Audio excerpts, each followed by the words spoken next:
Happy, I almost said Friday. It's only Tuesday. Happy Tuesday, and thank you for being here. I was working this morning and have a bit more work to do this afternoon, but I was getting to a point where I thought a break might be good, and so here I am. Let me get back to comments. I'm on the wrong banner here. So this was a very last minute idea. I did kind of think yesterday that I might jump on today, but I didn't really know what I was going to be doing. So maybe an hour ago, maybe even just a half hour ago, I kind of came up with the 20 questions idea. So um, I know other tarot tubers have done similar things, bring me any questions you want to ask, things like that. But I thought maybe I would, because I wanted cards to be involved somehow, that I would use the cards to like give another layer of my answer. So I will give my answer. This is what I think we'll do. I'll give my answer and then I will draw some cards that will kind of say, oh, but you forgot about this, you forgot about that. And then I'll add some more details to the answer. Yeah, so that's what we're going to try today. We do still have some mystery VRs to pull, which we will continue doing. But today I just wanted to do something different. So yeah, let's give it a try. Thank you so much for being here. I have training tomorrow and Thursday, and so I figured today was a good day for me to come on. And then, by the way, I am planning Friday casual at probably 9 a.m. So you will see that also pop up. So, oh, you guys are so good. We already have questions and everything. Let's say hello. Nancy is here. Hello, and thank you so much for being here. She has a question. How did I meet Ryan? That is great. Patrice is here. Hello. Thank you for hanging out with us. What is my superpower? Ooh, that's a good one. That one, I feel like the cards will give us a really good added layer. Tammy Ann Tarot Twin, hello. Thank you so much for being here. Debbie is here. Good morning. Happy Friday. Lady Silver is here. Hello. Gov is here. I was going to message you, and I will do that, by the way, to set something up. So, anyway, I will be doing that here in a bit as well. Lori is here. Hello. Thank you for hanging out with us. Gerald's here. Hello. Thank you. Thank you. Regina's Tarot and Wirecraft. Hello, Regina. Happy Tuesday to you. Pamela sends her hellos to everyone. Hello. Chris is here. What? Thanks for hanging out with us. I was itching to get on and do something, so here I am. I made up a game. Maria, hello. Thank you. Oh, Debbie has a question too. Thank you. Jane is here. Good morning. Lady Silver, reminding everyone to hit the thumbs up. That is a huge help. Thank you so much. Oh, yes. Chris is getting ready to take off. So, working hard today. Thanks for hanging out and listening. Oh, Gerald is extra fancy today. He says howdy to everyone in chat, and he says, I'm making breakfast lurking. I do that sometimes during Chris's live on Thursday nights. It's like making dinner lurking. So, and then I just talk to the phone as though you all can hear me when there's questions or something. Donna, hello. Thank you for being here. Gerald says to Chris, which decks did you decide to take with you? That would be a good question for me. I did see Chris post that, and I didn't have anything super concise to add. So I didn't say. Patrice says, what a fun gathering, isn't it though? Oh, Jane, feel better. Thank you so much for saying hi. Govinda says, I feel a hashtag coming on. I thought about that. If anyone feels like doing this, then feel free. And I know there have been similar things. once when I had Regina on my channel, we did, I think it was the first time that she tried like the interview questions with a deck. Like she drew a card and then I would draw a card. Well, she drew a card and asked me a question based on that card, and then vice versa. We went back and forth like that. But this I'm going to do again, like the card as like an additional part of the answer. So, similar, but we will see. Chris is still not decided, but currently on the pile are Lightseers, Sufi, RWS, Keymaster, and my Fable playing cards. Ooh, sounds like a good little mix. I love it. I feel like maybe I feel like Sufi and is that how you say that? I think so. And Fable playing cards. That's my vote. I think that's what you should take with you. Anyway, there's my vote. Okay. Gina. I was thinking about Gina M from who I know from like Jane's chat. Regina is work looking as usual over here. I'm trying to say like too many words at once. Everyone is sending well wishes to feel better to Jane. Pamela would like to know, has anyone ever heard of Bonsai Labyrinth? I have not. I don't know what that even is. So Maria, what we're going to do today is play 20 questions with cards. So you all can ask me any questions you like. I can, of course, decline to answer a question, but that being said, I mean, feel free to ask. I feel like I'm pretty, I don't know, I'm an overshare, so go ahead and ask.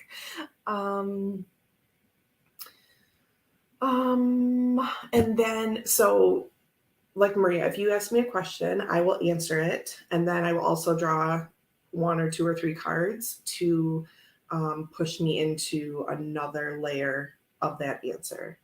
So it'll be like part 2 answer based on what the cards come up with. 20 questions with cards, hashtag yes. I almost put it on there, but I'm like, oh, I don't know. People can VR if they want to. God says yes.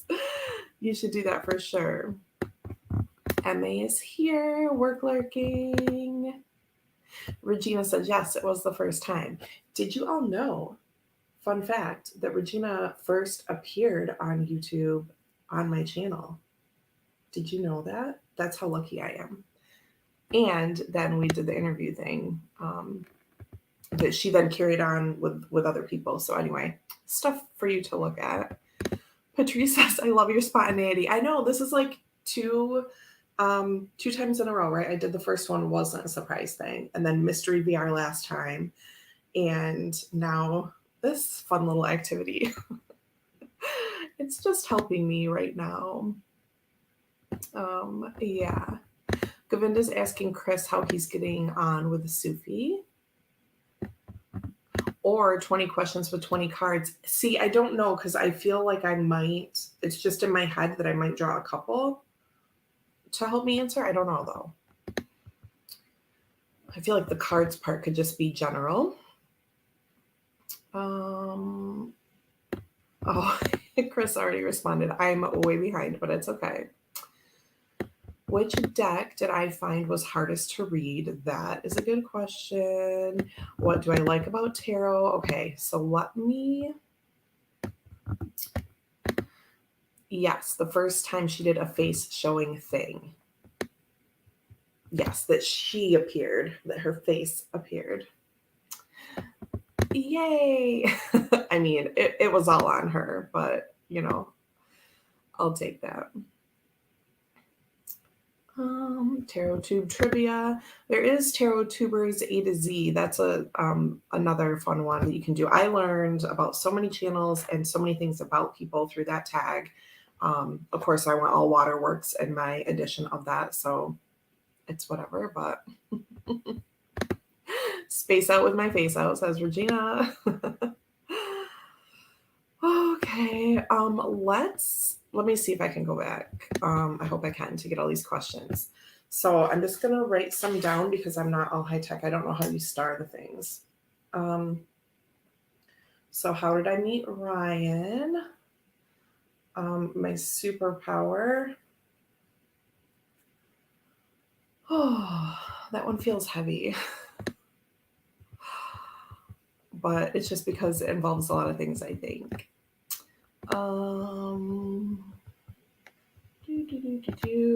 When did I start dance?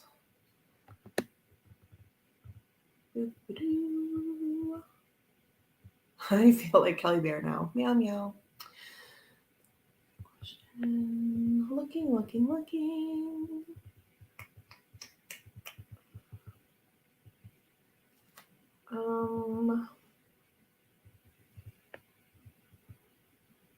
I might have missed one. I think Shooty, hardest deck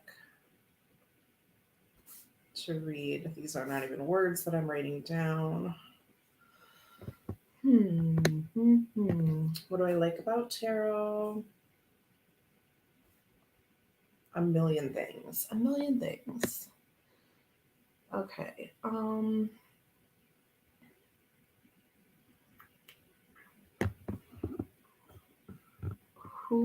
Wait, what? Who is, oh, is this my question? Hello, Heather. Thank you for being here. Jamie's hanging out with us as well. This is quite the little party. Who is your no-nonsense vestige of the majors and courts? Oh, that's a great question. I think that's a question for me, yeah. What's the best thing about being the mother of 2 amazing children? Look at that. Wow, my stomach is making noise. I'm not hungry. It makes noise all the time. Like if I'm hungry, if I just ate, if I'm eating, it's whatever. Courts and majors. Courts and major? Hold on. Majors, of the majors and courts. Okay. And then best thing about being a mom to 2. A million things. Just like why I like tarot. Hashtag I give credit to Regina for all the things. That's a hashtag we could do, right? Okay.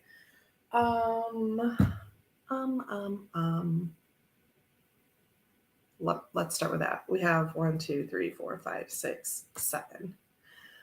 What am I gonna use? I'm gonna use different decks. Sorry, I hope that didn't just move the whole world, but I think it probably did. Yikes. I'm a mess. I'm like knocking things over in front of and behind me. Come on, body. You're not even giant and pregnant anymore. It's fine. Okay.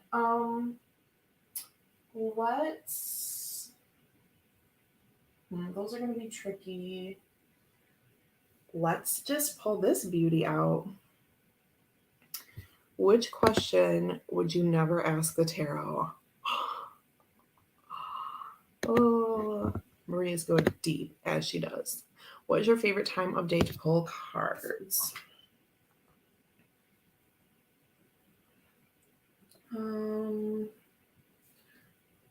Never ask. Okay. No, Jamie, you're fine. This is a very last minute thing, so I appreciate you playing along. Oh my gosh, so many mustaches. Okay. So this beauty is a Kelly Bear pouch, and inside is going to be smoke, ash, and embers, I think, because first off, it's a giant, and I feel like these are the colors I chose. I mean, I didn't choose, I just bought it. But I mean, chose from the options to go with that because there seem to be like little hints and hues of it in this deck. Like, look how pretty the backs are with it. Can I just show you? Well, I can't really, you can kind of tell. Yeah? Okay. Oh, beautiful. Okay, I'm going to take the key cards out, which are sort of mixed in these holes. That's an extra. Ooh, I can use that for my scrap deck. So many projects we could be doing, and we will. But, you know, I've been gone, and there's just a lot. a lot to do. But we're going to have fun and just do one thing at a time. Spontaneously, evidently. Bye, Gerald. That's very nice. Taking his neighbor to the airport. Lori says, I work at a charity shop and we got in a mustache pillow yesterday. It's 2 foot across. Oh my. Okay. I need to take some things to the charity shop, like clean out that front closet and clean out my closet. I took a lot of kids stuff over the past few months. I am flipping cards just right and left. Anyway, that's a project that's going on around here too, an ongoing project. So the first question, where did I meet Ryan? How? When? I'll just answer all of it. I wrote down really terrible notes to remind me of the question, so don't mind if I just change them up. So when, where, how did I meet Ryan? Jamie says, sip, sip. She can feel me going off the rails. Look at this Two of Swords, how nice it looks with us. Yeah? Beautiful. Jamie knows. Sip, sip, everyone. I'm on to water. I get up very early, so the coffee is gone. And it was a full calf, which might be why I'm acting like this. Am I different than normal? I don't know. Okay. So I met Ryan. It must have been like 97 or 98. He probably knows the year. And I was 14 and he was 16. And we both worked at my uncle's restaurant. And I would only work, I would work Wednesday and Thursday nights when the neighboring town's football team came for their pizza parties that they had after 4x4 rehearsals and stuff like that, which on a weeknight it wouldn't have been, but they would do that on the weekends. I would work Wednesday and Thursday night. I think Thursday night was lineman night or something. So then they'd come in, and then on the weekends they would do 4x4s and come in as well. So, and the reason that they came to a neighboring town was because my cousin played on that team. And so then they came to, his dad's restaurant to eat. So Ryan moved to that town from out of state around that time and started working there. And so that's where we met. But we were not ever together until, we kissed once when I was like a few years after that, but we still weren't together.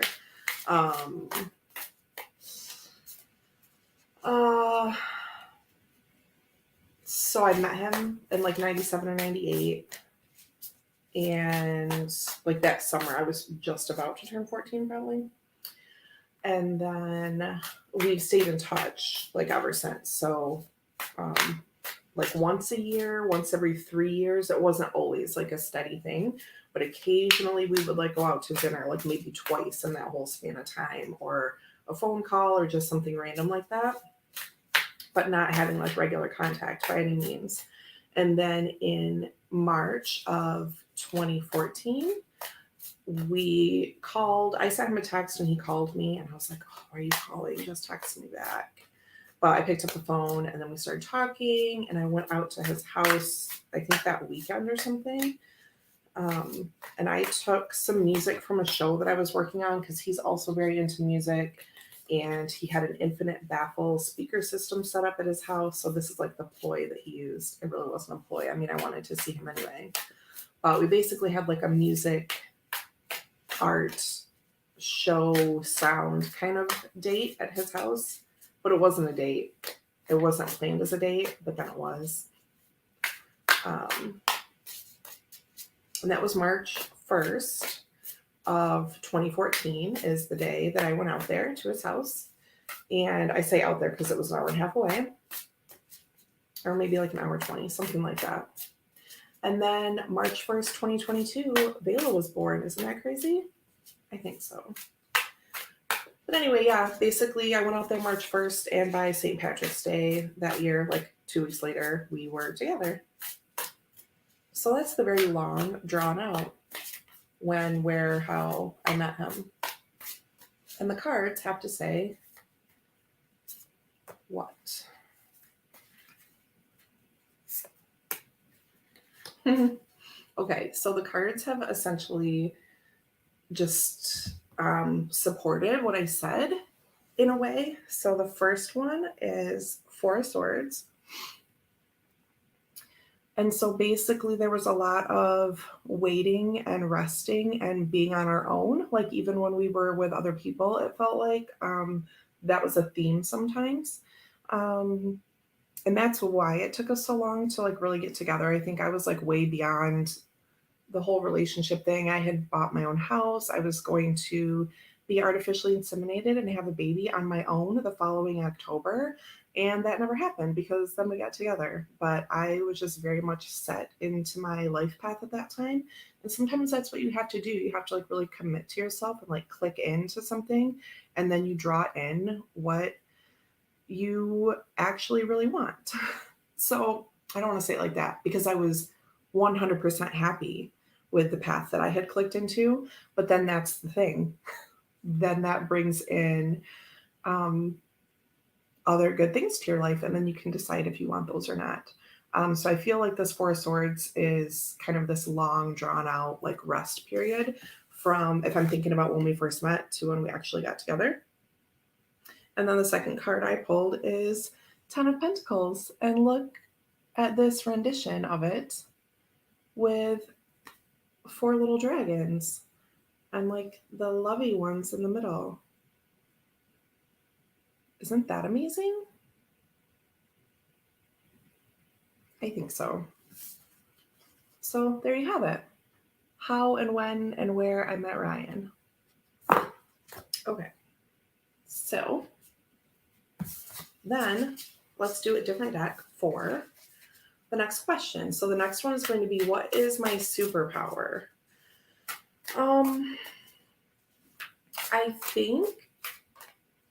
I know that my superpower, Nancy says, I always find it interesting how couples meet. Thank you. Yes, I really do too. I'm a little bit obsessed with that idea because it's a really easy tell for this whole, like my beliefs of like our paths and what we choose and things like that. So anyway, my superpower is my empathy. Or my sensitivity, or like a combination of those things. Sometimes they feel the same to me. It is also a bit of a weakness because post shuffle, Regina and Gerald, that's what's going on here. Anyway, I think Jamie was there too. Okay. In Regina's chat yesterday, we were talking about post shuffle, like shuffling after you pull because it needs to like be reset. And the different ways we think about what post shuffling does. Anyway, let's wrap up this little pouch. So sensitivity and empathy. So for example, this can also be a weakness because anything can. I sometimes will be too much into the thing. I will be too connected, too feeling. And now I know that, but it doesn't mean that it doesn't still happen sometimes or that I get overwhelmed with my emotions. So let's going to keep this Kelly bag theme going on here. And you can think about what's in here. I know, but look at. So, for example, I think I was going to say now I know more how to handle it, but it's still it being like the overwhelm still happens sometimes. And I know we're talking about this as a superpower, and it is because it gives me this channel this way to connect to people and listen and help or just listen if help isn't wanted, and just kind of like being there. Like this whole idea of, sitting with the feeling or sitting with the person, like that's kind of what I've always done. But now it's sort of, it's in vogue to talk about that and to kind of put a name with it, right? Like sit with the feeling or give space and all that kind of stuff. So the other thing that didn't really have words way back, at least to me, like when I was little, for example, at my birthday party, almost every year from I guess when we moved to that second house, which that clues me into why I might have been even more emotional. But anyway, um, I was always so concerned about how everyone else was feeling and if everyone was having a good time. And I would be so nervous and I would soak in all this energy from my friends who were there at my party to have a good time. And I would just hold the weight of, I hope they're having a good time until I was in tears. Oh, my poor little self. It's okay. And I did get the support I needed in that moment. It was very positive, but there were some times when my mom would be overwhelmed with that, and because it's hard to deal with like a crying, whining kid when she's, of course, put all this work into a birthday party, which back then wasn't like they are now, but I mean, still a lot of work, a lot of energy. Um, I, so I remember one time when she was like, if you keep doing this, we're just not going to be able to have a party anymore, or not going to be able, I don't remember exactly, but, and I don't want to make her sound mean because she wasn't at all. She's the nicest, gentlest mom. But I remember like in her frustration, because she's like, what's wrong? And I would always like work myself up into like crying and feeling sick. And even as I got older and I, wouldn't be like crying about feeling overwhelmed. It's funny now. Like then I'd feel sick, you know what I mean? So it was just a lot. I don't know if I'm making sense, but I was a sensitive, emotional little thing. And it really, as I grew up and realized, then, things became easier. But when I didn't have the words or the understanding to like articulate what I was feeling exactly, which was anxiety and concern about like other people, um, it was hard. So that's my little kid example. And I would say now that has turned into primarily a superpower. Sometimes I'm still hurt by it because I let it in too much, right? Um,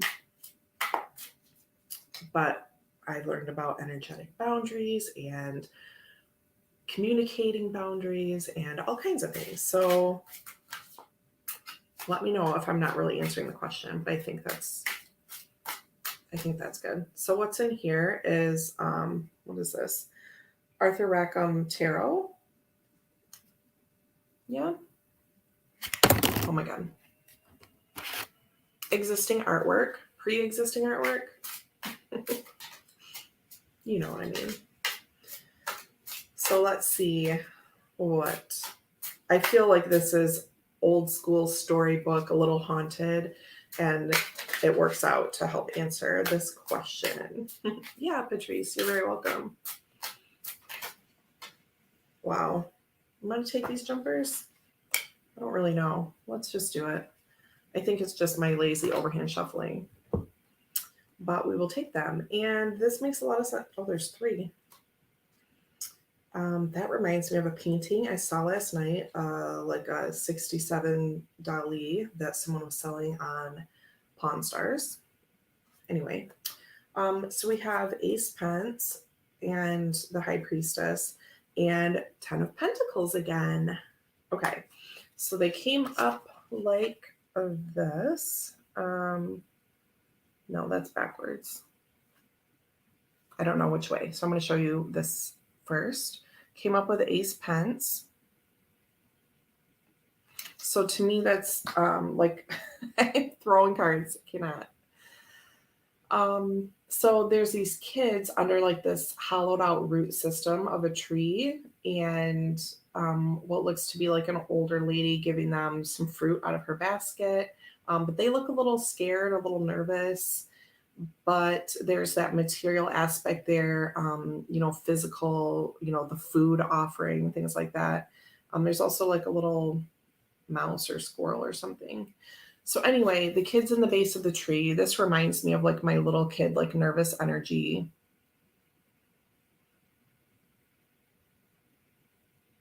And I do see that in Max, like he's just very sensitive, very aware of everything. And that's how I was.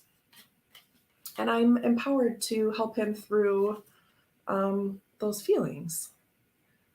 And again, my mom did a great job with me, but of course, like you remember like the one thing, which is terrible because it's like that's not fair.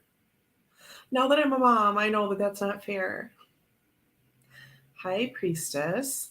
So this makes me think of kind of waiting and opening up to my intuitive powers, like Pamela was saying, my intuition.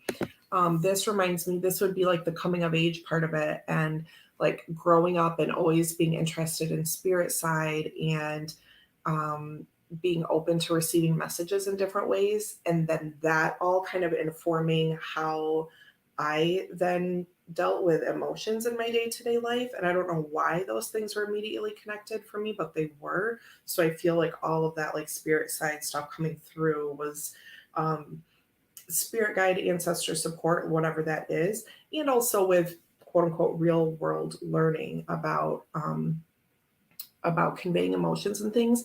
But this all happened before I would have learned about those things. So it came from me. I know it came through what I'd call spirit side. So that reminds me, especially this high priestess, this sort of like tentative nature, peeking through this veil and letting that help me figure out my life and my feelings. And then 10 Pence has some kids and creatures, little fairies and goblins and things like that, all sitting around for a story time. And this would be like coming full circle in that and inviting in spirits that are involved in the best and highest, and just kind of sitting all in that same plane together to um, to write the story or compose the song that helps um, put a framework around empathy and sensitivity and all of that. How's that for a little story? Not too shabby, I think. Yeah. Post shuffle. And then the next question is, when did I start dancing? So I started dancing when I was 3. I was 3. Yeah, I was just about to turn 4. Would have been like a month before I turned 4. And my mom knew the instructor, the owner of that studio. They had gone to high school together. And I was a year early. She's like, she's not supposed to, if at registration the child was not 4, then that was the cutoff. And my mom's like, her birthday's next month. She's not going to cry when I leave. She's so well behaved, like all this and that. And so Nancy had said, she can try for 2 weeks. And if after the second week I say she has to wait till next year, then she has to wait. And my mom said, okay, that's fair. And then the story goes that my mom went to pick me up after the first night, and she said she can stay. So I just, even though I was pretty shy, I was sort of her little demo person in class. So it was interesting, and that kind of speaks to my Leo rising, I think, because in that setting, I was fine with like being out and, kind of leading things. And I did it just with her invitation of that. I wasn't like taking over by any means, but it helped me find my voice. But really, it was about dancing. But do you know what I mean? That silent expression. This little bag is so soft. And sadly, my first dance instructor, that woman who let me stay after the first night, she died by suicide on June 25th of 2021. Um, and I feel like most people would say, it was shocking. But like it really was shocking. I've had a family member um, also die by suicide, and while the grief of that hit me like a freight train, it hmm, thinking about words that are about to come out of my mouth. I just wasn't. It was more of a like, oh, I knew that was a possibility, and I didn't ever think that was a possibility with the dance instructor that I'm talking about. That's what I'll say. Um, so yes, Patrice says about the Rackham cards. Love that reading. Thank you so much. Thank you, Heather. She was amazing to me. And let me see. So she had an estate sale. Her family had an estate sale at her house after she passed, and I went and I bought 2 CDs. A Gloria Estefan something. They're like right over there, but I don't know if I can reach them. They're by my Regina treasures in this little treasure box. But anyway, I bought the Gloria Estefan CD and a classical ballet CD that were both used in the studio when I was little. So I got those 2 CDs, and I also bought her Buddha statue, which I showed last year at some point after that happened. But let me see. That's her little Buddha guy that was at her one of her fireplaces in her house. So I was very lucky to grab that and a couple CDs so I can have pieces of her with me. Jen of Many Names is here. Thank you so much for hanging out. Oh, and Regina's back, which I saw, but I don't think I vocalized. So thanks for hanging out. Okay, let's see. We've done the writing question, superpower, dance. Oh, but I didn't draw cards for dance. Cards. Pocket, wild unknown. Yeah? Okay. Beautiful memories indeed. Okay, let's see here. Yeah, she's the one that started it all for me in dance. I still am a dance educator. I would still say that I'm still a dancer too, even though it's been a few years now. I did perform a solo the day that I found out that I was pregnant with Vela. I'm laughing because, yeah, anyway. I found out that I was pregnant with Max also on a day that I was performing. And so there's people that I told really early in case I like passed out on stage or something. Not that I ever had any problems with that, but like I'm just super safe and like need someone to know. I'm like, hey, if I go down, like I'm pregnant, so help me quickly. Anyway. So yeah, I'm still a dancer and still a dance educator, even though those things are both on hold at the moment. But yeah, she started that all for me, became a huge thread in my life. Debbie says, I still remember my first ballet teacher. Okay, so we got Daughter of Wands, which this is nice. This is just making me feel like I was her dance daughter. You know what I mean? It's very much like having a second mom. She was the first person, and I wrote this in the post that I wrote after she passed, that she was the first person outside of my family that was a guide or a teacher to me. Those bonds are strong.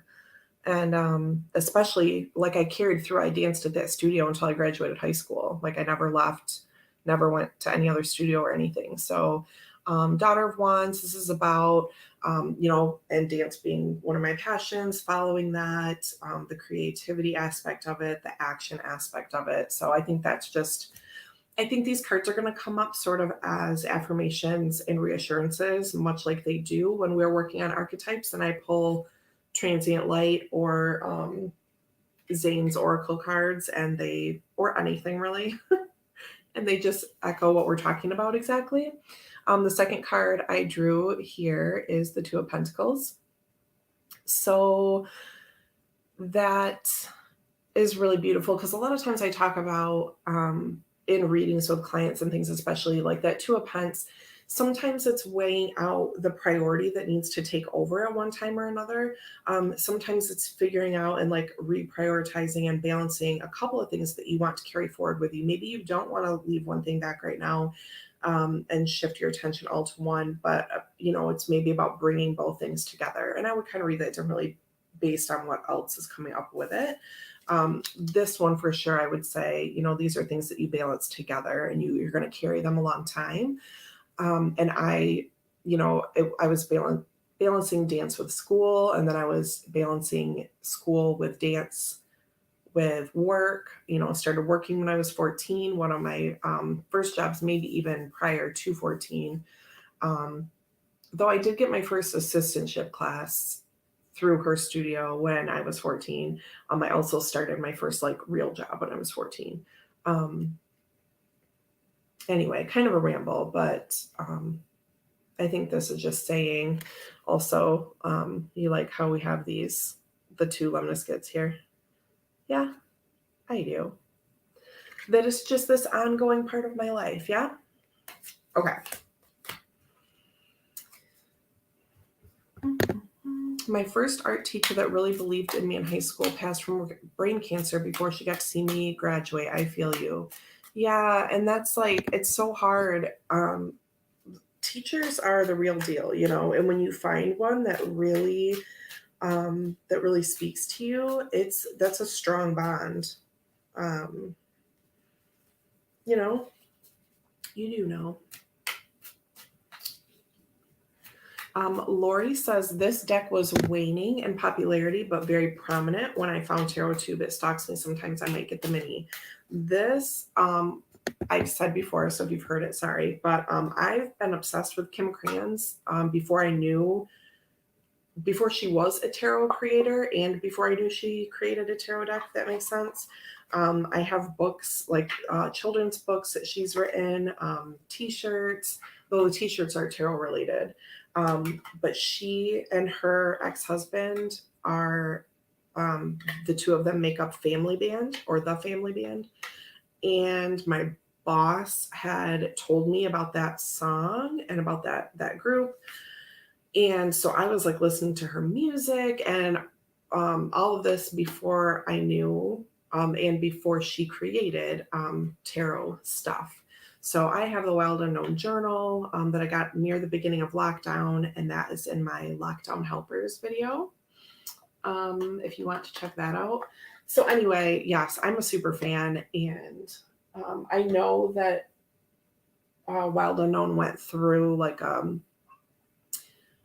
there's just people are just hot and cold on it, and they're like, oh, it's so capitalist, consumerist, like all these things, and that's fair if those are your thoughts, but it's just like, to me, it felt deeper than that. Like, I didn't think she's someone that's like churning out decks. It's just that tarot as a whole thing sort of came back into vogue because maybe largely in the way that it is popular today because of her deck and because of the publicity that it got, things like that. So, but I love her work and it is deep and inspiring to me. And yeah. Okay, side notes. Let's see. I'm just checking time and that there's still people here, and that is lovely. Thanks for hanging out. So then, the hardest deck to read, I think this was, I don't know who asked me this. Jen says, I love all her decks. I really do too. They're great for me. So the hardest deck to read. When this question was asked, I immediately thought about Marguerite Peterson. So I'm just going to use that. There may be other things. Where are you? This is still like scavenger hunt because like who knows where the things are. Okay, ready?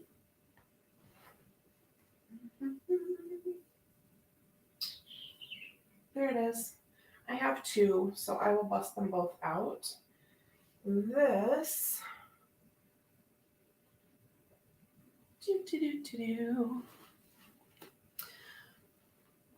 Pamela says, I love all her decks too, but I'm still growing into them. And that is great, I think. So I have the English and the German. I was just showing other German deck. Oh, Ananda the other day. So Marguerite Peterson, German and English. So this one I got after. And this one I think is like the anniversary edition, possibly. But don't quote me because I confuse things in my head sometimes. This one is the deck that I got from the scammer. And thank you, Heather. Thank you so much. Have a great day. Because of this deck, I met Jennifer King and other lovely people in what I call the scammer group, but it's a bad name for it. But Jennifer was and is a moderator for Tim and Alan's like tarot marketplace, whatever it's called. And that's where I buy a lot of my stuff secondhand. I got this from someone who was like taking money and not sending decks. So Maria says, wait, what scam? So this is a legit deck, but the person I bought it from tried not to, like I paid him and then he tried to get away with not sending it. And then Jennifer King got like 8 of us or so in a group, 6 or 8 of us who had been affected by this person. And she helped us get all of our stuff down. So that, you know, she's getting all the details. We're like, this person gave a fake name. They gave me this name. They give this person this name. Long story short, I ended up with a deck. Didn't lose any money. And because of this, then those of us in that group became friends and we look out for each other in different ways and getting,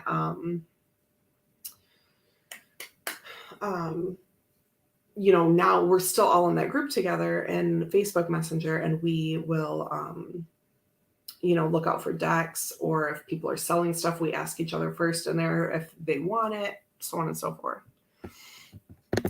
Jot, hello. Thank you for being here. I am not doing readings today, but you are free to hang out. I am playing a little 20 questions. Joan, hello. Thanks for being here. Lori says that is really cool. I was on the fence until I saw Allie Saylor's video. She made sense of it for me. I think you're talking about Wild Unknown. Yes, MA. That was the only time too that I've ever had an issue buying stuff secondhand. Though I guess maybe like a year ago, I came across someone, like I didn't have any problems buying from her, but then someone had put her name up in the group and was like, hey, this person just took money from me and didn't send me a deck, but like they did to me. But then I felt like, well, is the deck that she sold me like that she promised to someone else or I don't know. It's a mess. But I've bought so many of these, like probably half. And in my collection videos, if you go through those, I try to say like if I bought it or if it's secondhand or whatever. And I've gotten a lot of my decks really great deals and bundles and stuff like that, especially that that came secondhand. So I still would recommend it. Plus now I know people, like I've done repeat purchases with like really good people. So it's still worth it. So let's see. I'm going to actually pull. This is going to be a 7 of something. Of course, I use the German one. That's what makes it even harder, but it's really not that hard. You can tell most of them, but I just haven't had this out in a while, and I don't know what Fettern is.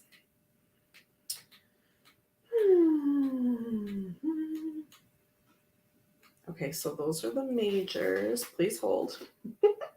This is a great example of why it's hard to read, but it's really not, because I really wouldn't even like normally look it up. I would just look at the picture.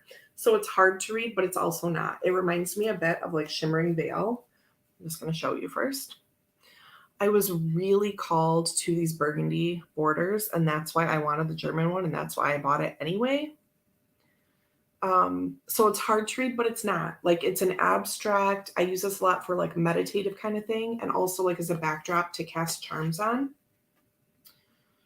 So to me, this is looking like a calm, cool space, some time alone. It may even be a bit too much that way. Might be a little, oh, feathers. So we're in air. Thank you, Maria. It might even be a little too much isolation, right? So we're in the Four of Swords territory, like we were in that Smoke, Ash, and Embers card. But this is a very different depiction of that, I think. Still rest, but to me, again, it makes me think of like icy. Like, I feel like that butterfly is frozen. And maybe if this come up, I'd say, okay, oh, 7. Why am I already said that once. But there you go. This makes me think about Four of Swords. Do you see what just happened? Perfect example. It's hard to read because I'm reading the absolutely wrong card. But it's easy to read because that's what the picture is telling me. Is that a perfect example? I think so. I love this deck. I would not get rid of it. I really enjoy reading it, but literally difficult for me to read in a way that would be normal to read it. Yeah, normal. But let me just show you some images. It's so beautiful. Feels very fall to me because, like, look at the backs. And I do have the English version, so it just kind of depends. Look at this. Look at this. Is that the best? You know, I'm a sucker for things like this, so that was immediate. Had to have some very fiery images. So it's very deep. If you have 3, 6, 7, 8, 9 cards out on the table and you're looking at everything, it's very, you can get really sucked into it. And I feel it a lot. This one with the person with the image in it, you see that? Margaret Peterson is on my wish list, but I wonder if I really need another abstract deck, says Joan. This is a good thing. Oh, yeah. Because here's feathers, actually, on the 2. So I would have figured that out eventually, but Maria to save the day. So yeah, you get the idea. It's very, here's one that's a little different. Really beautiful. So there's my answer for that. And I did a perfect explanation in drawing the 7 of feathers, but reading the 4. Yeah. The book, okay, the reason, let me just, while I have these out, the reason I really wanted the English one is not because of, I mean, the images are the same, yeah, and you've seen this because it has like the cover art. And this is what the front of the English one looks like. Because each card has a like a poem or a narrative. Oh yes, there's the information. So when I hesitated earlier about saying this is the anniversary edition, it's not, because what Patrice is saying right here is clicking that back in. You can get the 20th anniversary printing with the purple borders English version. So that's a thing to know. Unfortunately, I spent a grip on this one before I knew the thing was coming out, but it's fine. Wasn't terrible, but. So let's just read one of these. I'm going to read the Emperor poem. Yeah? It all begins at home. The armor is being pierced, rigidity loosened, run across the red. The birth of an authentic I, free from the compulsion to eat your own flesh. A power in us that is incorruptible, organizing yourself from seeming chaos. Allow everything to order itself around the hub in the center of power. Yeah? Okay, there's that. Let me pack these back up. So that was my answer on the spot for the hardest deck to read. Now, again, I have other difficult ones, but my attitude is usually it's hard, but it's not. And I just throw cards on the table and see what happens. This talk box. Chris, come help me. Masterclass.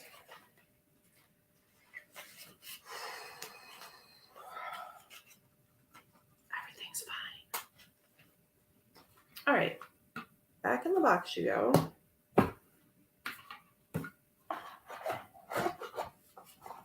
The original German one comes in this lovely 2-part box. So you don't have to fuck around and find out about this one.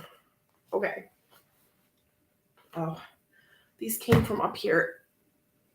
Okay, here we go. Now,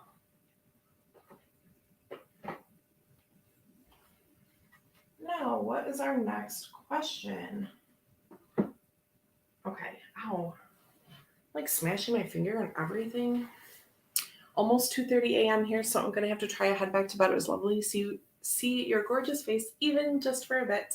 Oh, thank you. Sweet dreams. Yay, yay. Go with my intuition. It is, oh, Fiona, hi. The cat. She wants to come play, but she is not allowed in here. Okay, so what do I like about tarot? I will choose. I'm going to use oracle cards for this. Fiona, honey, please don't open the door. I mean, she can't, but she's like banging into it. Earthbound Oracle by Andrew Schwartz. Skullgarden.net, same creator of Wooden Tarot, and that little out of print Lenormand that I have, Seekers Lenormand. So excited to have that. I have both. I have both sizes because I spoiled myself. Wow. Lucky girl. Okay, why do I like tarot? What do I like about tarot? You get it? Why I'm using oracle cards for this? Because it's bigger. It's a bigger answer.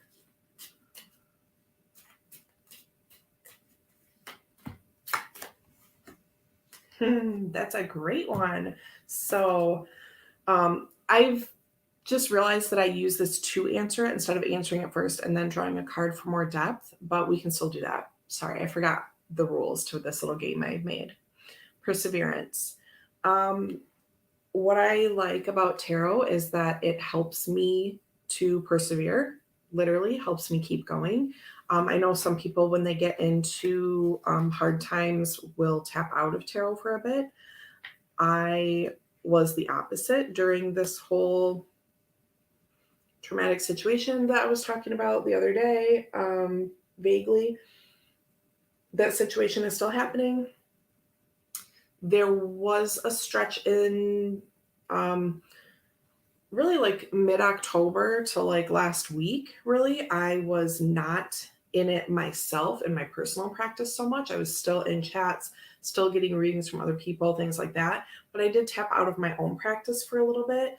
But overall, since this whole thing started in May and to now, I have really sunk in to my practice even more. It helps me keep going. So what I like about tarot is that it has been such a life-saving part of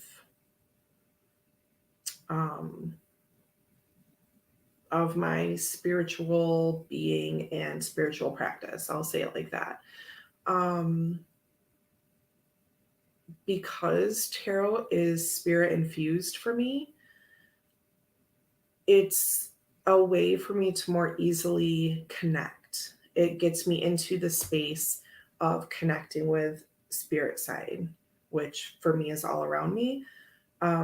There have been times in my life where I can hear things really clearly and see spirit and all of that. And I do still hear things really clearly.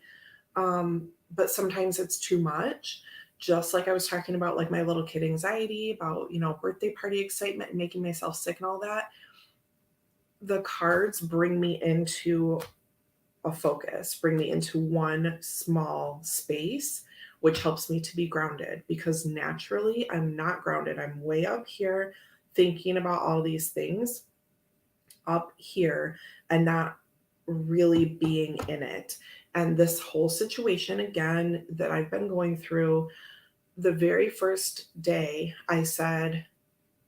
um, I said, I'm not going to say, I said to someone important in my life, there's a beginning and middle and end to this, and we just have to walk through until we get to the end. And that was a life-saving thing I said to myself. Maybe not literally life-saving, but pretty close. It got me to a place where through all the unknowns, that was a known thing I could do, was to walk through, just keep walking through. So this is perfect for what I like about tarot. Even when things are good, things are great, things are absolutely magical and not distressing at all, or when things are traumatic, tarot is there for me. It helps me to focus. I can then open up thoughts to be really big, but it gives me something tangible and it gives me something to put my energy into and be here and connected in that space. Hopefully that makes sense. I think I'll just leave it at that instead of drawing a card after, because really the same thing happened, is that the card came up to mirror what I was saying or what my answer would have been even if I had not drawn the card. Yes? Okay. This is fun, isn't it? So Gov asked, what are my no-nonsense courts and majors? So this is a really it's a tarot specific question to a deck, yeah? So I'm still gonna just kind of go off the cuff. There are probably lots of things that I could go to, but I'm just gonna look kind of randomly, a little quick once over and see what I see. No nonsense courts and majors.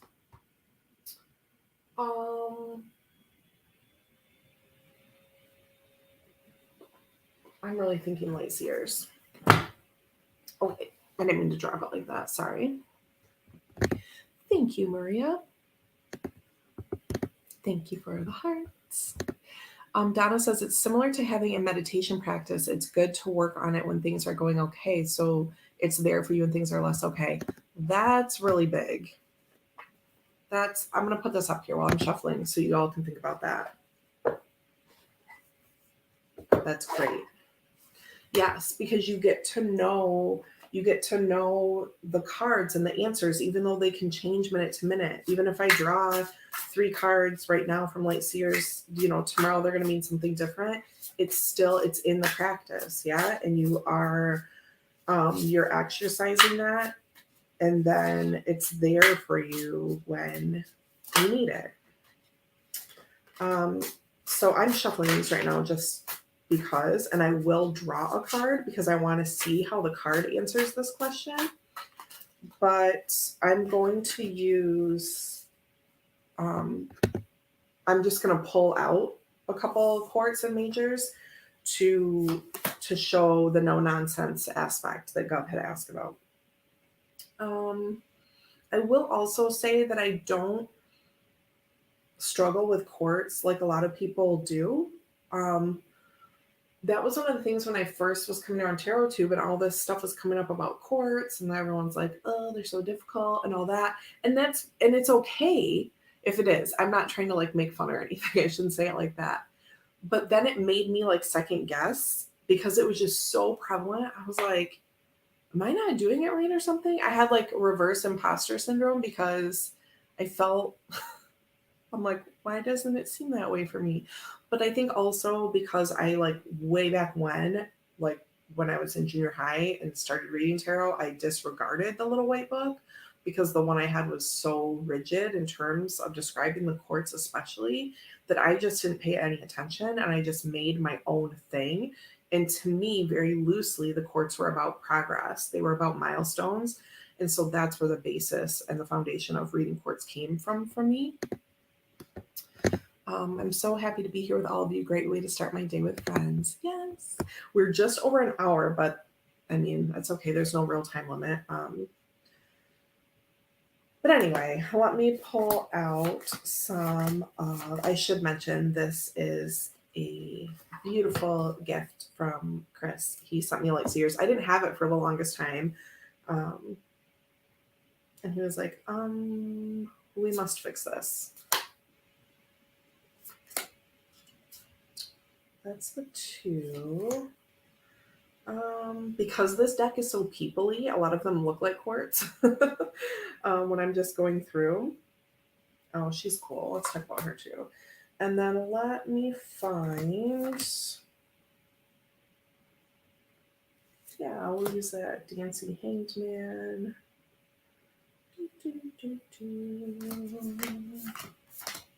And maybe one other.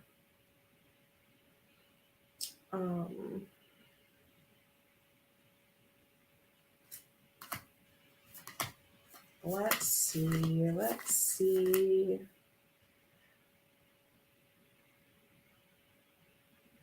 Okay. I do love this one a lot though. 3 and 2. That's good enough. Okay, so my no nonsense quartz and majors, and then I'll draw one to speak to that as well. But for right now, the Hierophant. I love this Hierophant because a theme that I would often tell myself and clients is that you can read the Hierophant as yourself. Channel you being the channel, right? It may not always be seeking an outside person. Sometimes it is. Sometimes this is a physical plane guide showing up for you, a teacher like we were talking about. But sometimes it's just you. And this almost like a hermit vibe that sometimes you are the key to the stairway. So I like this one a lot because it's so clear to me and it brings out that aspect that I would often talk about before I ever saw a Hierophant card that looked like this. The Sun here, the Sun is not always my favorite card because I feel that it's really overwhelming. This one feels okay to me. It feels like freedom. And so again, this is really, it's no nonsense. Yeah. Just a person standing out open to receive. And this Hanged Man. I do love, Gov says, I was thinking Light Seers too. That's amazing. Out of all of my decks. I love this. The Girl on the Silks. Because I know how good that stretch feels. I've not actually been in silks, but I've been in this stretch, this position for sure in dance. Sometimes over someone's shoulder, like in a lift, by the way. And so even though in this position you're not in control, it's a choice to get up there, and it's a choice to stretch. And that stretch actually feels good. It's good for your body and it feels good. You're putting yourself into that position to open up to other things. I will leave that at that. And then for quartz, I chose the Knight of Wands and the Queen of Swords. So the Knight of Wands here has a bit of that energy like the Sun card did, this kind of this freeing sense of being, though, more action here, right? Instead of just open and receiving, she's playing this drum. There are flames. There's a horse in the back that's mirroring this spirit about not only freedom, but direction and making progress and heading somewhere. The Queen of Swords here, again, seems very much just easy to explain and easy to sink into and feel. She's sitting here, she's meditative, she's waiting for whatever problems to come her way so she can quickly decide. They just feel like fresh air to me and easy, um, no nonsense. It's just what it feels like to me. I don't know if those are great explanations, but that's what you get. Yes, reaching toward whatever she's seeing in her altered perspective. Beautiful. So let's see what the cards say about my no nonsense choices. I don't know if this is going to work as an answer, but do you know what I mean? I just want to test it.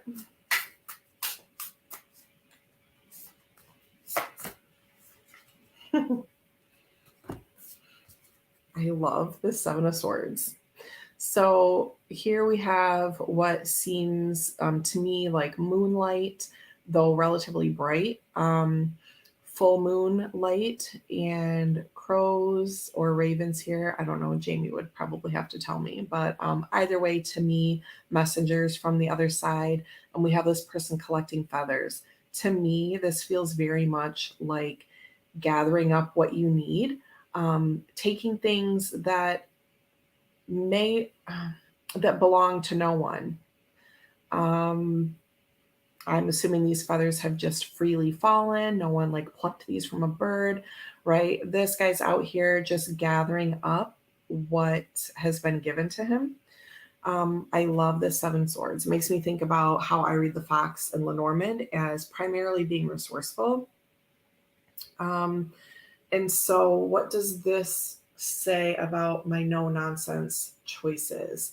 That I take what I need from these quartz and majors. They give me the aspects to the meanings I would often give others, but in their visual form here, as opposed to like if I'm using RWS and saying, really, this Hierophant is you, this Hierophant shows that it's you.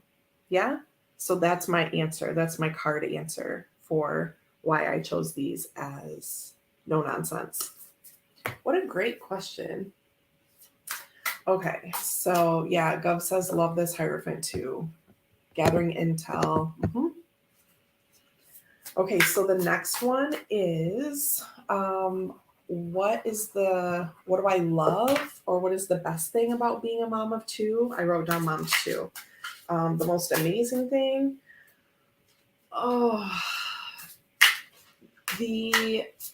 If I'm going to go really literal with that question, specifically being a mom to two, this is a way for me to bring this answer down. I love being a mom to two because I love seeing Max and Vela interact. It's the most precious thing ever.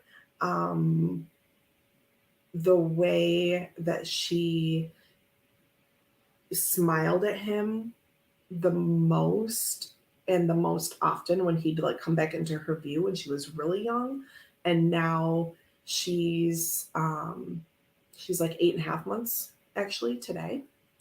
So she'll be 9 months on December 1st. So as she's like going through these milestones of like following people, like hearing voices and recognizing voices, faces, all that, like she's way beyond that now. But like through that progression, it was just really cool to see her relationship with Max like continue to evolve. It's just so cute. Last night we were playing tag. It's getting cold here. It snowed here today. It snowed a couple times in October, but just a little bit. And it was just a little bit today, but now we're getting into it. Shuffle.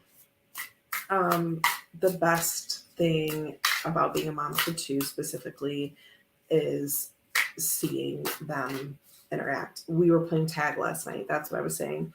Told Max we could go out for a little bit. So bundled Vela up in her little bear sweater that has like ears on it. And he was running around and we were chasing after him and she was just laughing hysterically. And it's just so fun to see them together like that. So that will be my answer because otherwise I will talk for an hour about my kids. As you know, let's use a Radiant Wise Spirit Mini to give another layer to that answer. What I love, or the amazing part, or the best part about being a mom to two.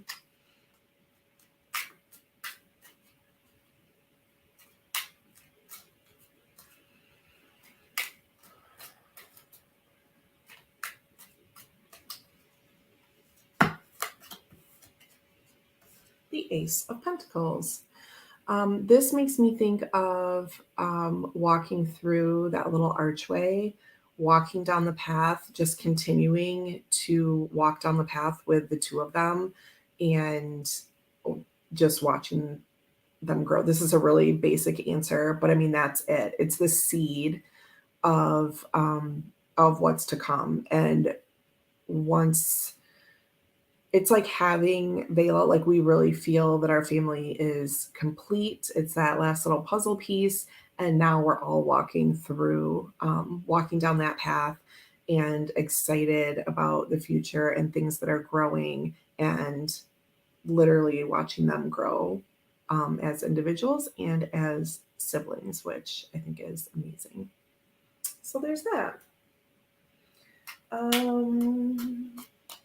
Post shuffle. Children are pure potential, says Donna. I love hearing you talk about Max and Vela. Thank you. You're so welcome. Kaz is here. Hello. Thanks for hanging out with us. Okay. Let's see. The next question is my favorite time of day to pull cards. I remember Jamie asked that one.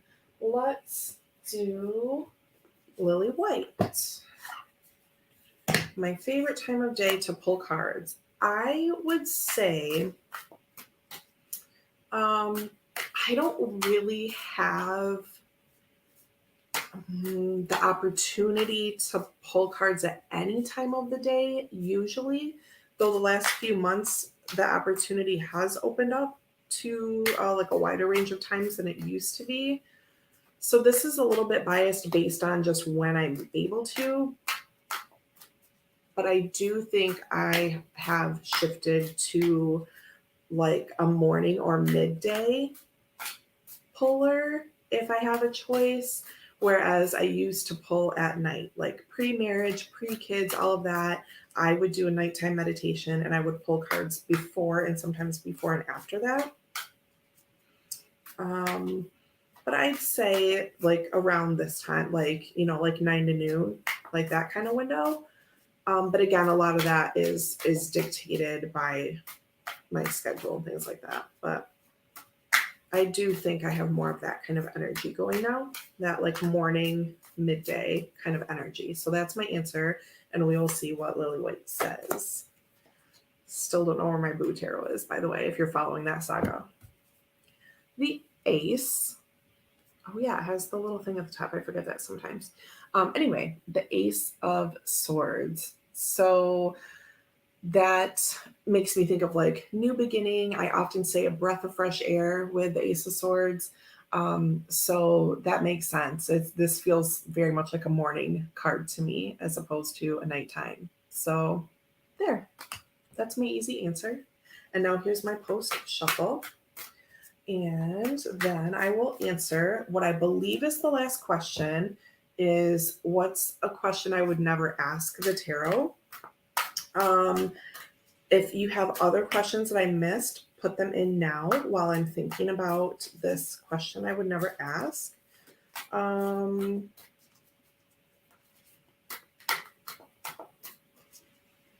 Okay. Is that the time of day when I feel most clear-headed? I think it is. I think it is. And it used to be night. After I was done teaching dance and all of that, I had like dance brain. I'd get home, eat dinner, do, shower, meditation, all of that. And it used to very much be the nighttime was when I felt clear-headed. And now I would agree that morning is clear-headed. So that has switched for sure. Okay, that was a crazy amount of post shuffling. It's fine. I didn't put away the rack and buck or these cards for smoke, ash, and embers because I'm silly. A question, let's use Lily Black. So, and Donna says that's what popped into my head when I saw the Ace of Swords. Oh, there's a note in here. I forgot about that. Hi. Okay. That's secret, you can't see. Kaz has a question now too. Amazing. Okay. This is upside down. What's going on? Okay.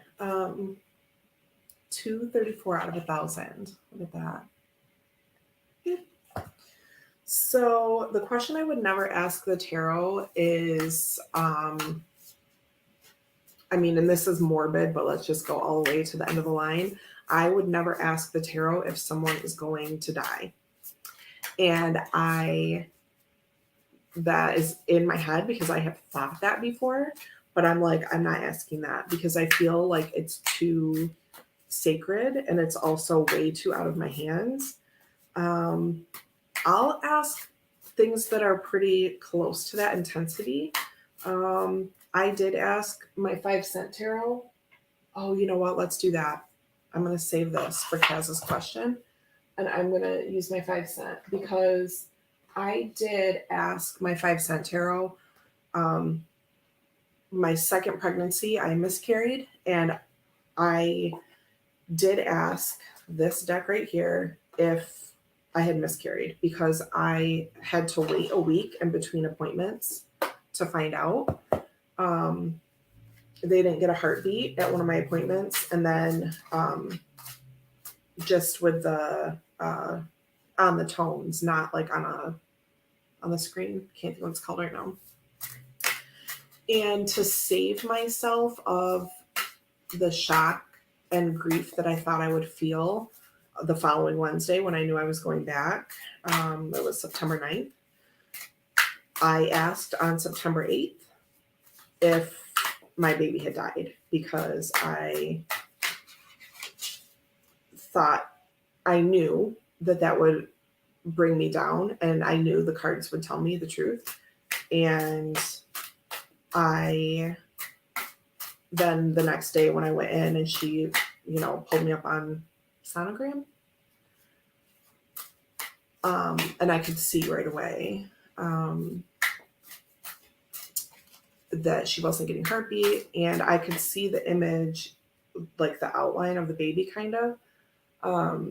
In The Lion King when Rafiki goes into the cave and there's the little, there's the drawing of like baby Simba and they're wondering if,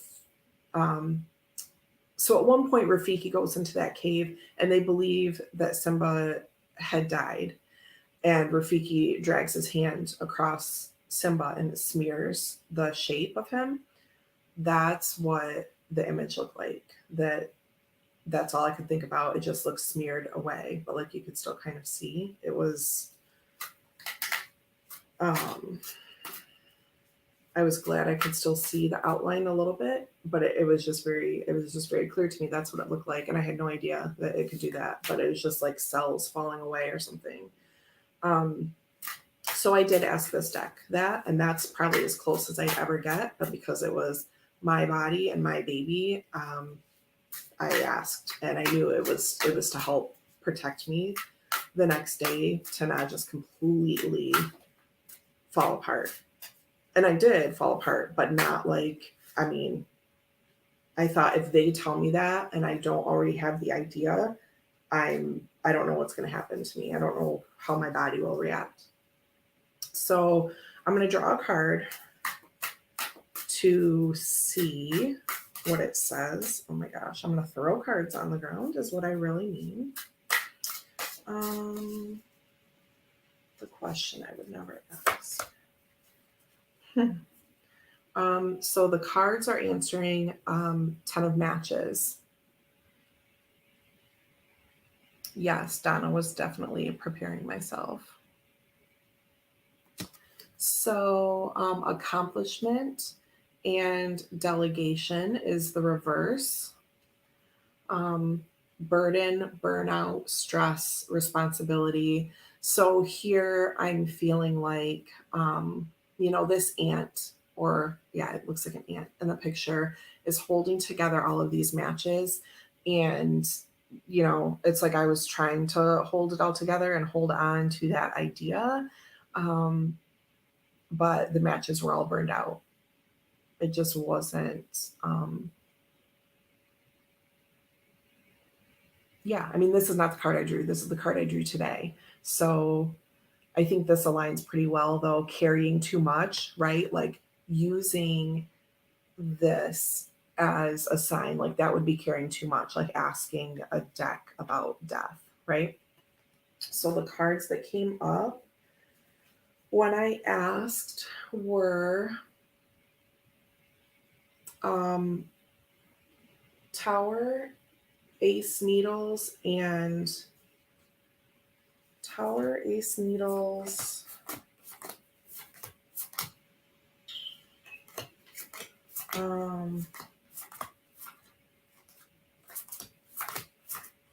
Ace, Universe. And then what?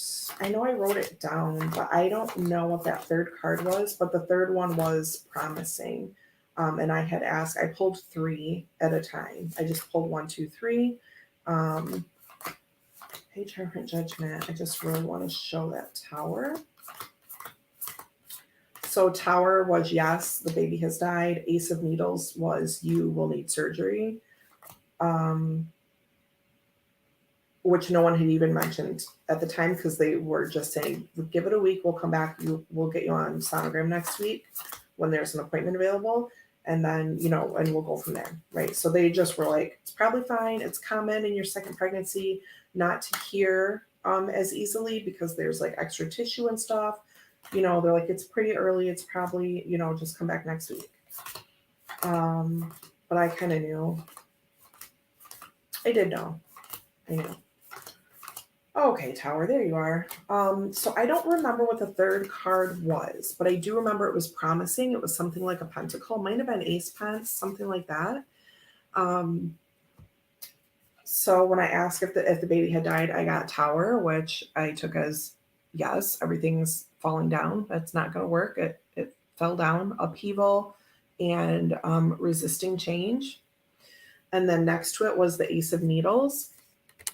And I thought surgery. And I don't know why I thought that because I didn't know anything about that kind of a miscarriage that would require surgery. I didn't know that. Did you know that a D&C for a missed miscarriage is medically classed as an abortion, by the way? So the importance of allowing people to have that choice. I could have taken a pill and hope that I didn't like bleed out and need to call an ambulance like the next day. Like option 1 is take a pill at home and you might have to call an ambulance, or we can do surgery. But again, I didn't know this September 8th when I drew this card, 2020. But that's what I heard. I heard yes, and then I heard surgery, and then I heard whatever pentacle it was, there will be another baby after this. So with my missed miscarriage, there was a surgery that was nearly required. And there was also a cancer scare because that kind of miscarriage, called a missed miscarriage, it replicates all these cells, and there was like a huge mass, and they had to test that. And so then my surgery was September 11th, and then on September 24th, my birthday of 2020, I was told I did not have cancer and that I could have another baby. So those things were all wrapped up in this. There you have it. Did you have any idea how many life stories, lessons, experiences that you would learn today about 20 questions with cards? I hope I don't seem flippant about this or anything. I'm just very healed from it.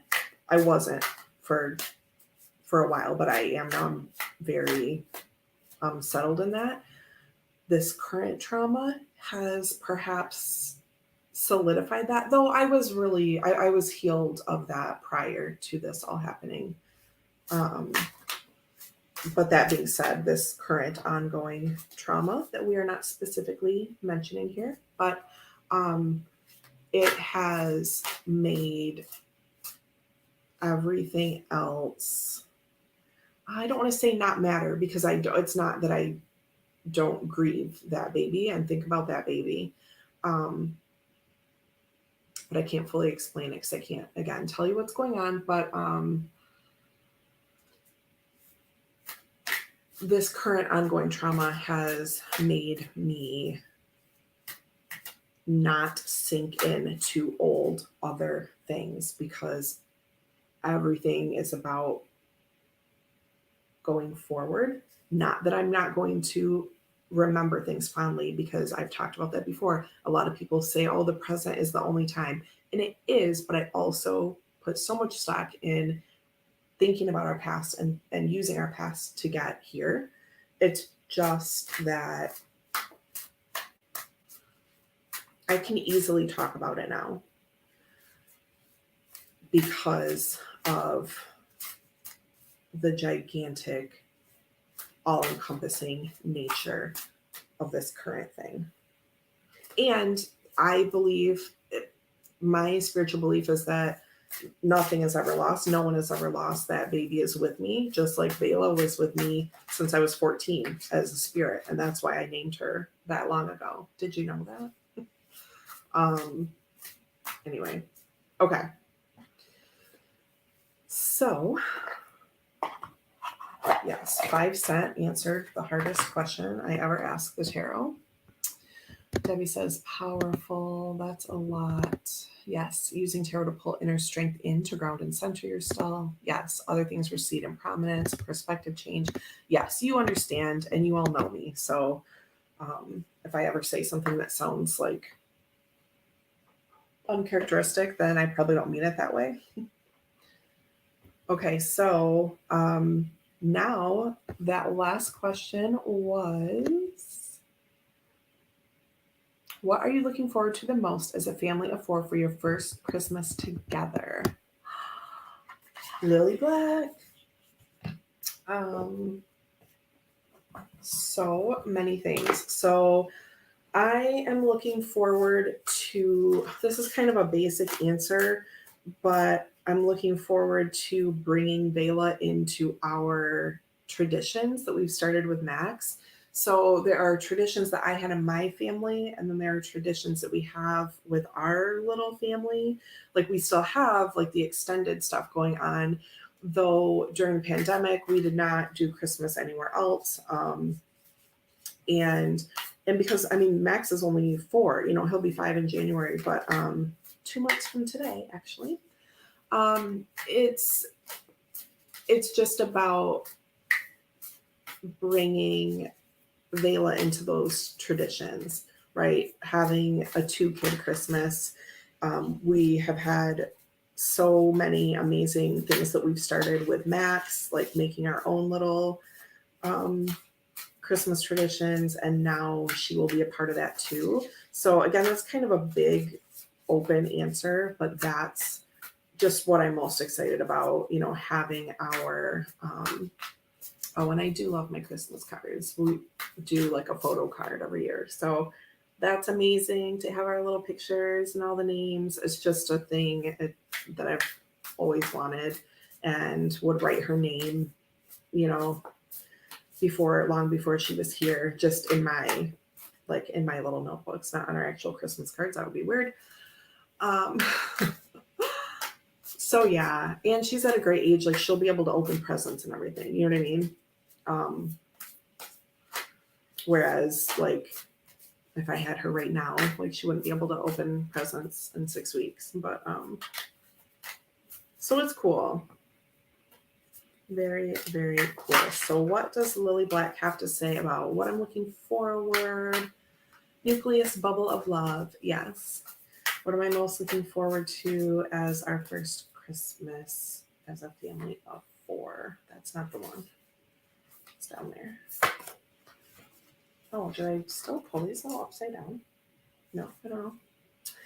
So we have the King of Pentacles. And this is amazing because there are 4, what I'm thinking are sunflowers on it. Also like a little Jesus-y vibe, yeah. We don't necessarily, I mean, we don't celebrate in a religious sense, but I have a religious background and I'm, open to these vibes. And yeah, I just like that he has that little crown on there. And there are the 4 flowers. That is beautiful. So there's, yeah, Cass says, wow, look at that. Oh, and it's even green for you. So, yes, setting up, establishing, being grounded. I read the Kings as Earth, so setting into our traditions and watching those traditions grow with our little family of 4. So there we have it. There are 15 of you here still. Bless you, an hour and 37 in. But I think this has been fun and meaningful and maybe helpful to you, hearing me ramble through some things. And maybe we will do this again. I like this, and it gives me a little chance to do like a mini reading.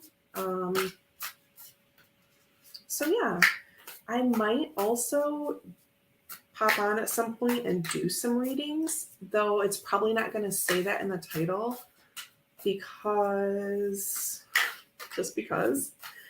but I might make a code or something. If there's one that says with cards, that might mean there are some reading opportunities for you all to ask questions if that's something you would like to do. And I'll be back on Friday. I'm going to set it up. We're going to do Friday at 9 a.m. for our casual.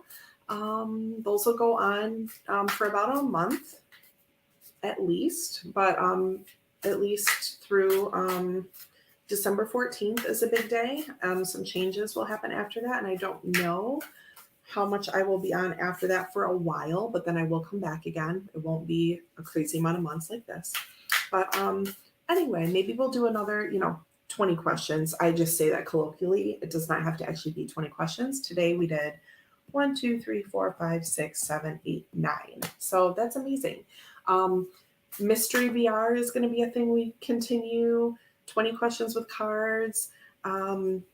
Showing you some decks that are not in my collection videos yet. Showing you the stuff that you haven't seen is going to be a thing. Showing you how I use my fill in the blank, things like that. Thank you all so much for being here, for listening, for coming up with some questions, and hanging out with me today. I needed a little shift, and you all provided that. Thank you, thank you, thank you. Really can't thank you enough. If you're not here, it's just me talking to myself. And I love you a lot.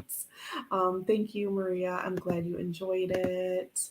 Thank you, everyone. Yes, all the feels. Again, thank you all for your continued support, whether you know what's going on or not. Just, you're so helpful. Very fun visiting with everyone, hearing your reflections on various subjects. Very, very fun. You are welcome. Tarot Fam Gathering. Yes, it's amazing. Jennifer, Rebecca, thank you so much. And yes, I will see you all Friday for a casual. I will get that set up today. I will see you at 9 a.m. Eastern. And in the meantime, I hope you have a really awesome week. Thank you so much.